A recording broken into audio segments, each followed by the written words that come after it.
Alright, sorry about that technical hiccup with the past, 5 videos at this point. That was definitely not ideal, but we are back here with actual arena gameplay. Probably much better to watch for match number 5 of day 2 here. So with 3-1 right now, and we're at the point where the queue is thinning out here. I'm waiting eagerly, it's definitely been more than 10 minutes here. I've been in the queue, maybe 15. Trying to get an opponent. I'm kind of worried, only at 3-0, it was starting to get long queue times, and yeah, at this point, maybe I won't even get enough opponents to even get to 7 wins. So hopefully I can just get to 6, and that should be good enough anyway. Still, with a loss now, that's the first loss this weekend, and back against the wall. So one more loss, if a similar thing just happens, I mean, we're out of the tournament. There's no invite for me, so have to keep trucking here, and let's see how this plays out. So, will we play against Red Black? We're not playing against Red Black this time. Okay. Yeah, definitely the most popular deck on day 2, but we're playing against the Lurus deck, so that's probably Affinity. This hand is kind of awkward. Or probably the Thopter deck is what I meant, not Affinity. Hand is kind of awkward here. We have a Trapfinder and 3 lands, and we basically just have to keep a hand with Trapfinder that's kind of functional. This hand is barely functional, because it really needs a sack outlet, right? And it kind of needs multiple sack outlets. If I draw a friction tower, this hand is nuts. But even a village rights or something that might draw me into something that can get the things going. Maybe I can kill the Trapfinder in other ways, like jump blocking. Since they are playing Lurus though, I decided that I'm not gonna risk playing my Trapfinder on turn 1 here. Sometimes you do risk it, sometimes you don't. But if they just go turn 1 portable hole, exile my Trapfinder, I'm not really super comfortable with that. And if they go, let's say,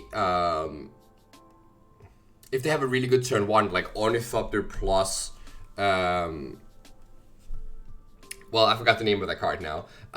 Okay, yeah, so they're playing the red-white deck.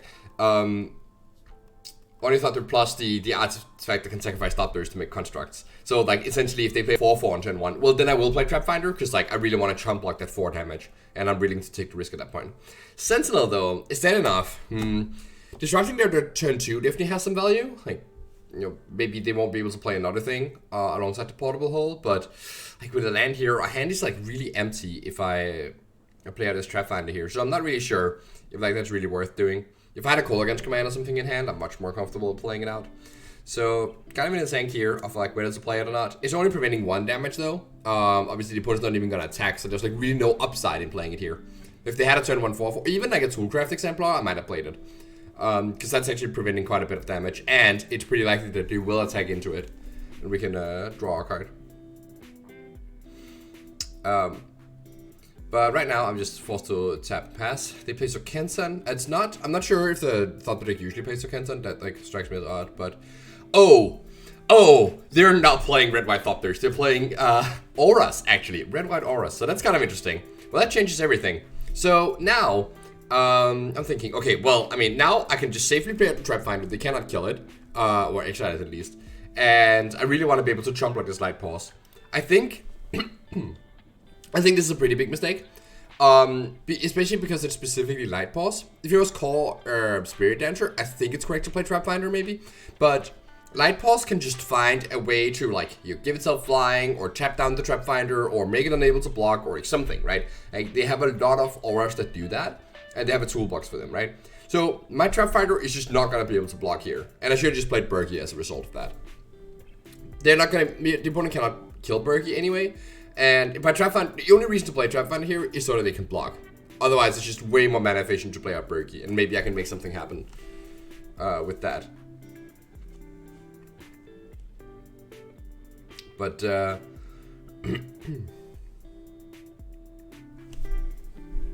but anyway, I ended up playing the Trapfinder, and that's just the spot we're in now. So also if I just played the Trapfinder turn 1 and played or even if I played the turn 2, right? Played Berkey on turn 3, that would have worked out pretty nicely. To be a Selfless Savior, that's actually a card I can kill when I claim the Firstborn if I want to. Though it has to be a turn where I have the extra mana, because I don't really want to give them killing the Selfless Savior here by like with Claim the Firstborn is like a pretty low priority. And yeah, here we see they have something, you know, the Trapfinder can't block. Even if like they didn't draw this, they could just like search it up after playing like a Sentinel Size or something. It's like really just not relevant. I think Trapfinder is really not relevant as a blocker here. But part of that is obviously like unfamiliarity with the matchup. So they're gonna get a cartouche here, and now it's a 4/4 Light Pulse. Swinging in here for some damage, and they can't even attack with Sentinel too, because my Trapfinder obviously can't block this turn. So did take a healthy chunk out of our life total there. Definitely not ideal. Hopefully they don't have too much more of a follow-up, and they don't have a 1-mana aura here, it seems, or at least they're holding on to it. We don't want Ominous Traveler, and I'm thinking like, wow, yeah, if I had Bergie in play, I could like play Traveler, play something off of it, and play my Trapfinder. Like my turn would be so much more efficient than what it's gonna be right now. Comes to the conclusion that I just have to play Bergie here. I mean, yeah, just eat up my mistake there. It's just gonna have to be what it is. I'm gonna see if I can move my my camera a little bit lower there. Maybe it's actually best up in the corner here, right? Is it disturbing anything up here? I think it's disturbing the top of the card. I tried to go on the stack. Let's see how this works. Wow, this is really like quality production here. Anyway, I'm just hoping my opponent has a lot of lands. They have Core Spirit Dancer. I don't really like that. That's definitely not the ideal card for me. As like now they can probably pop off. Like maybe they have a lot of lands. Like just like, you know, like my hand is not really doing anything. So I mean, I have to like draw some sort of sack outlet, but I don't even know what I want to use it on. Like if I want to claim. Yep, Glaring Aegis, another way to tap the Trapfinder. Like it's so unlikely that this will ever get to block. And he gets to search up a card with a Light Pulse as well. Well, it seems like this placement is totally fine of the camera. Okay, well I guess I'll keep it here for the rest of the videos. So we're gonna have to take 4 damage again, down to 10. Not super comfortable. Oh yeah, and to search up the aura that like gives Menace and Sticky Fingers. Yeah, that one. It gives Menace and makes a treasure whenever it deals damage to me, and they get to draw a card when it dies. Alright, well, I mean, we've been playing off curve the entire game, and I see no reason to stop now, right? So let's just like get this Prosper down. I realized that because of Bergie, I get the extra mana, so I can actually also travel here. I'm also thinking if there's like any reason for me to use Claim the Firstborn, I could like use it to get a treasure by stealing the Light Pulse. Doesn't really do much. I can kill the Selfless Savior, but again, Selfless Savior doesn't do much here. And if I do that, I won't be able to do the other things I want to do while still paying the 1 mana. So I don't really want to give them a card here. And wow, that is a huge break of the Traveler. It's just like 3 big chunky things that are not really, or like even like just like expensive things, right? Because it's like a 4 mana 2, a 3 mana 2/2, a 4 mana 2/2, and a 6 mana 5/4. These are just like not impactful stat lines on the board. So I'm gonna play a Prosper here, and I'm gonna hope that like I can somehow wrangle this into something relevant. Okay, Village Rites. That's a pretty good hit. If you can survive here, which is not at all a guarantee, it's probably like pretty likely that we die. But if we can survive, the Village Rites will, you know, like maybe we can sacrifice our Trapfinder, just hope to find a Traveler immediately. That would be the ideal scenario. They're gonna do Escape Velocity here. Okay, so that's fine, right? That's just a buff. It, you know, like the haste part doesn't matter. They get to find something else with Light Pulse. So honestly, like that is not too scary. I think that 2 mana auras is much more scary, because like any 2 mana aura would probably be able to search up Flying for the Light Pulse.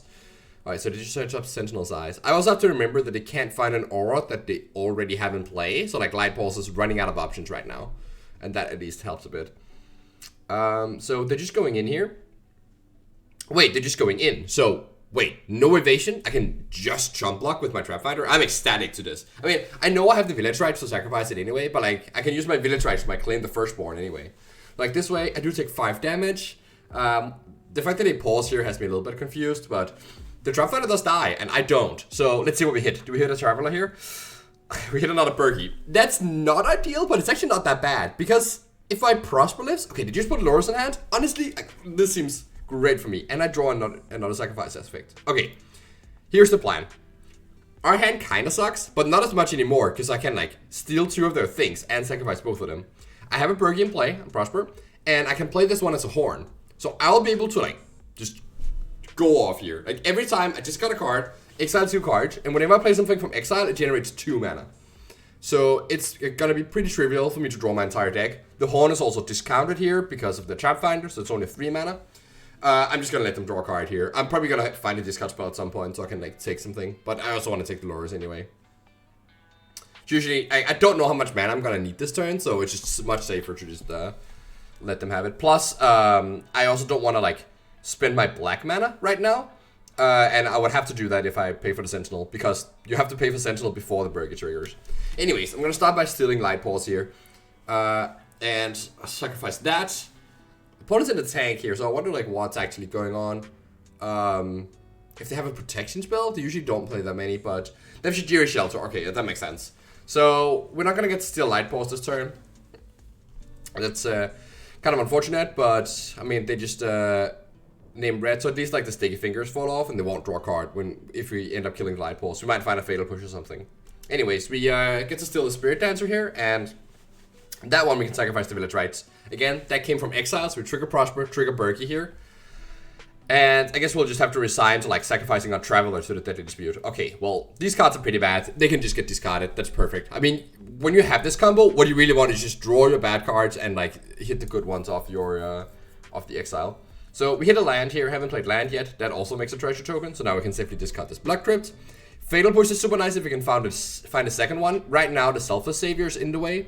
But if you can find like even a Claim the Firstborn, I can like, you know, try and steal the Selfless Savior. They'll sacrifice it and we can respond with a push. So right now I'm thinking, okay, well, how do I do this? Am I supposed to play this Traveler first? Like it's actually extra discard fodder, but it does cost me like 1 mana to do. I decided that like the best thing is that I'm just gonna like roll up this Thoughtseize here, see what's actually going on. Though I kind of know I'm gonna take the lures anyway, so that's probably not the best line here. But okay, 2 Light Pulse, no auras, but they do have an escape aura in the graveyard, so they can still get their Light Pulse going. And I'd really like to be able to keep up Fatal Push on their turn, but this Fatal Push right here, I have to use it right now. So we're gonna go with a Traveler. I just don't care what I take, I just discard it anyway. And this gives us extra sacrifice fodder. Okay, wow, these are some hits. Second push means that we can get rid of the Light Pulse here, so that's a pretty big deal. And actually, the best way for us to get rid of Light Pulse here, we can like kill the Selfless Savior, and then when they go to save the Light Pulse, we can then Fatal Push it. Though actually this like, now I just have this other Fatal Push that's kind of stranded. I don't care about the Sentinel or the 1/1 anyway, and it's gonna go away end of turn anyway, but we do get our Trapfinder back, and we can sacrifice that to Deadly Dispute here, so I was pretty rewarded here for like holding my dispute until I get the maximum amount of info. And let's see, okay, we don't hit one yet, but actually, now this Fatal Push is gonna come in handy. I can just kill my own Trapfinder now. And we'll see here. Okay, can we hit a Traveler to be able to go off? Like, this turn has just been insane already, and we do hit a 0 mana Traveler. So now we're just good for the go, and we're just gonna keep jamming here. So it's gonna take a little bit longer though, because we have like 3 Travelers in play. So like, usually when you only have 1, the game will ask you like, which one do you want to get back? And actually here I'm gonna pick a Flyer, just so I have a blocker. I don't think that's necessarily correct, but I'm just afraid of this Light Pulse coming in, and there's gonna be 2 escape auras on it. So I really want to make sure I don't die. It's like, I might not have time to actually like win the game this turn, because that's gonna just take a lot of clicks. And I've already spent a lot of time on this turn. Remember, like, we have a 6-minute cap on any given turn. So I just like actually end up taking these plays where I, you know, spend extra mana just to be able to get like more impactful things in play. But yeah, honestly, not sure that's the perfect way to do this. I think we might start queuing the combo.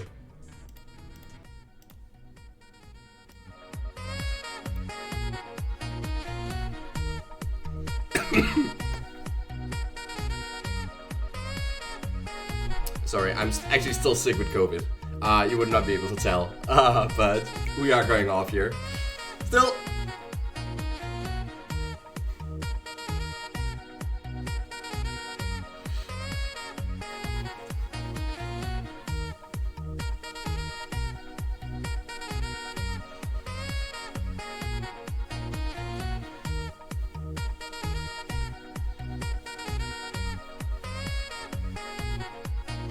Alright, that's a second flying blocker. I mean, hopefully that will be good enough. I have no idea if my opponent can actually kill me through this board. So like, maybe it doesn't matter that I can't. kill them. I should just get an extra flyer there, but whatever. Yeah, because like the timer, the rope is already running now. Like I'm about to time out right here. So I'm just gonna replace my horn with one that sticks around, and that's actually gonna be pretty important because then I can look for fatal push in the opponent's turn. Okay, just getting an attack for 3, might as well. And yeah, we're gonna have to slide that down again. Put on the chill music. Actually have to pass the turn here. This is our board. Didn't get to kill them. Ran out of time, but it's okay. I mean, this board is usually like too much for them to answer. So I guess I just go off a little bit more post-combat, but it doesn't actually matter. I guess I get the trigger from that Vampire Socialite. Okay, we hit something that was not relevant. There's just a land. But now we still have a horn in play because I replaced the one, like the horn, the bigger I got off Trapfinder, like that was the horn I had in play. And I got to replace that with a regular Bergie that does not sacrifice any turn. Anyway, they play the light balls here. They're gonna go in for the escape velocity here. And in response, I mean, the horn doesn't just work on your turn. You can absolutely do this on the opponent's turn. I don't even need this Traveler here, but so like, if I had to sacrifice that, I could. And I still have like Bergie and Prosper, so I am gonna make treasures off this. And what I'm trying to do here, I'm just trying to look for like one of my 2 remaining fatal pushes. And it should be very possible to get there. Like we have like just 8 more looks here. Like 2 cards from Deadly Dispute, and then we can pitch cards to Helm.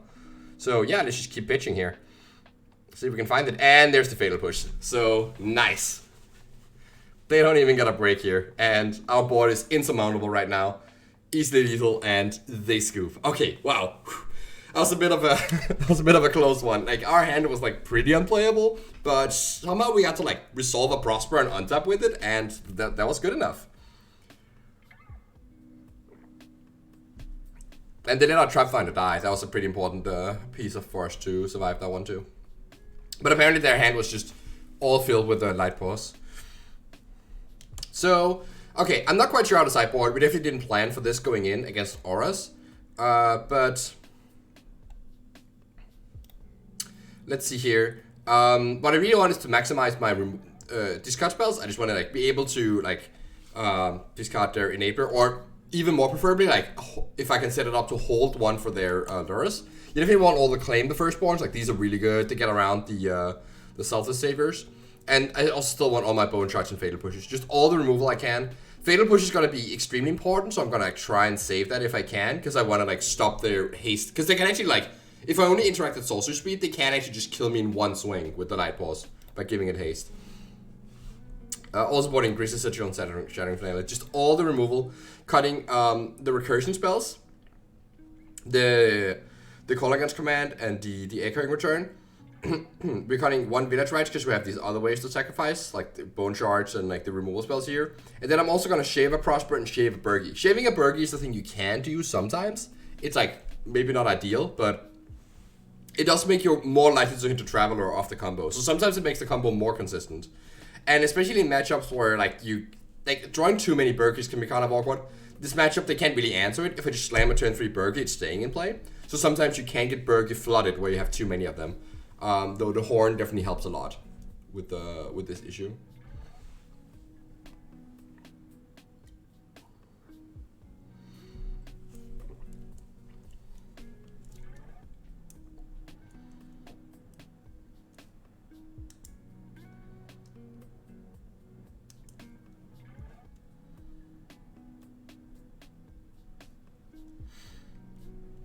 All right. Well, I mean, I guess time for a ad break.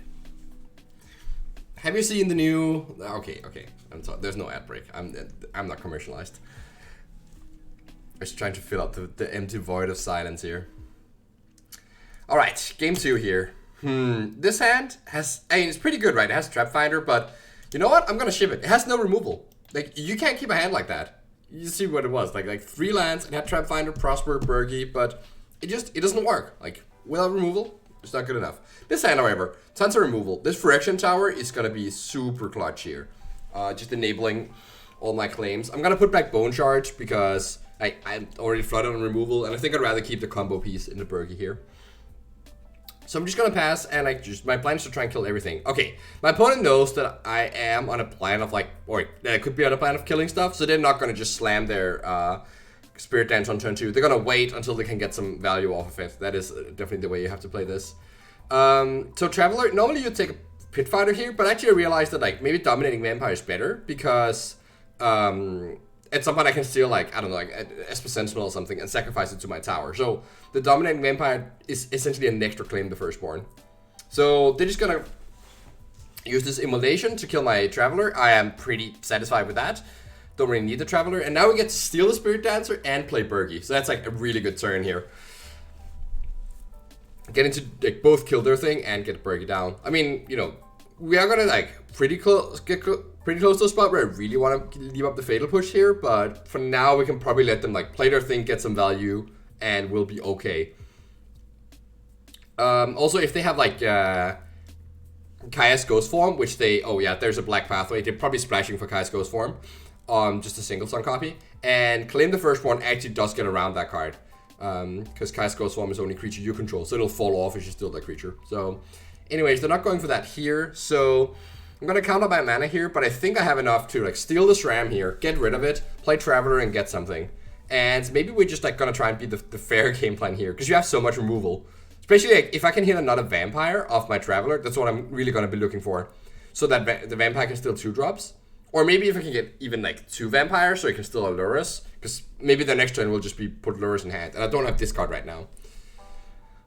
So yeah, I'm just gonna like run a Traveler. Can we hit a Vampire? We cannot. We hit like just a zombie, but maybe that's okay because the zombie package is pretty good too. So we can sometimes I'm just gonna run this one out again.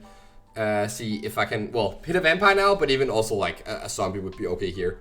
I prefer to be able to leave up mana, but okay, yeah, there is a zombie there. The Spirit doesn't really matter because I kind of want to just kill stuff. So yeah, I mean, I guess that's an attacker, but that's not the ideal thing for sure. I think I'd rather have that than a Spirit though, because it works better with the zombie I already have. So they play a Spirit Dancer here, and I think I just don't really want them to draw potentially 3 more cards. So I think I'm just gonna Fatal Push this immediately. It might open us up to Light Pause, but I mean, maybe letting them draw more cards also opens us up to Light Pause. And I'm gonna have to kill the Spirit Dancer anyway, right? Like, regardless. So might as well just do it right now. I guess the only thing, I don't even have enough mana to like play the Argul, get Traveler back, find a Vampire, and then play Dominating Vampire. I don't have mana for all that, so I think I'm just gonna have to like, do it like this. And you know, like we do attack for 6 here. They're at 14. Like, we're actually gonna like present a lethal board next turn.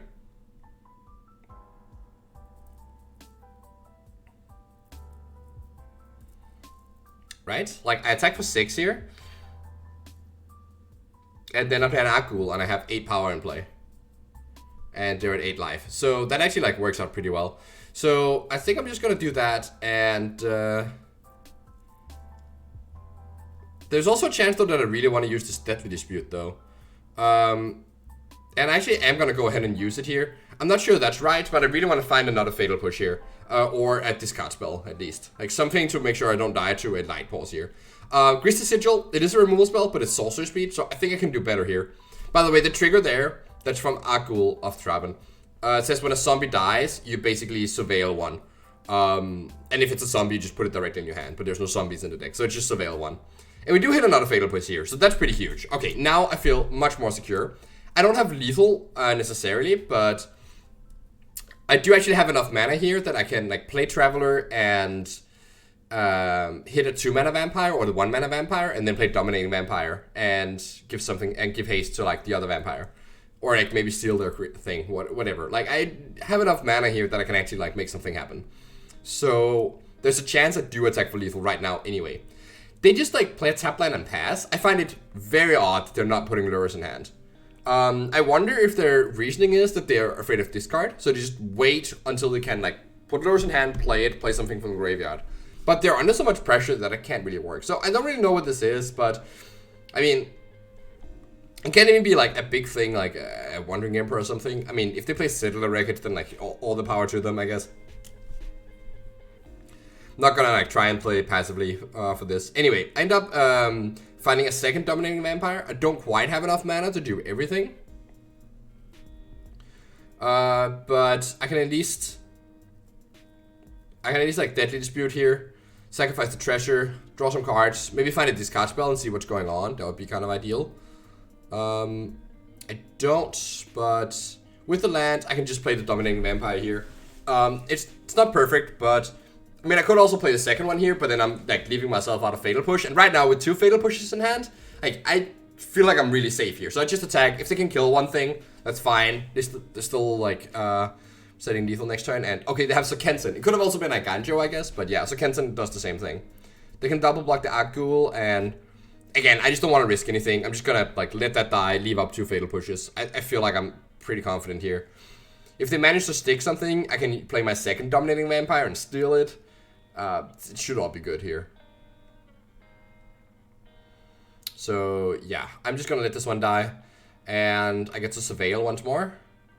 Yeah, sure, that land goes away, and we pass the turn.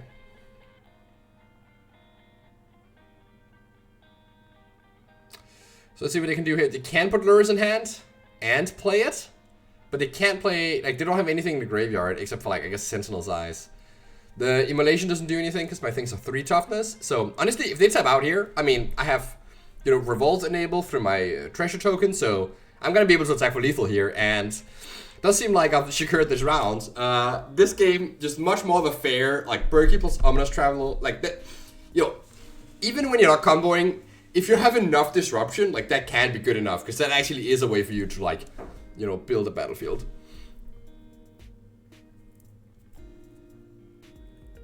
So we get to kill the lures here, and yeah, the opponent scoops. Okay, nice. So that's good. Like, coming back from the loss here, I'm pretty happy. That was not a matchup that I've played before, so I have no idea how good it is, but it's probably pretty fine because you have so much, like 4 push and 4 claim the firstborn and 4 Thoughtseize. Like, those decks usually, like, are at least fine against auras. At least if you combine it with, like, the potential for combo kill as well that the auras deck can't really interact with. So yeah, 4-1 here, and pretty happy about that. All right, well, I mean, see you in the next video here. The rest of the videos from now on are gonna be arena recordings, luckily.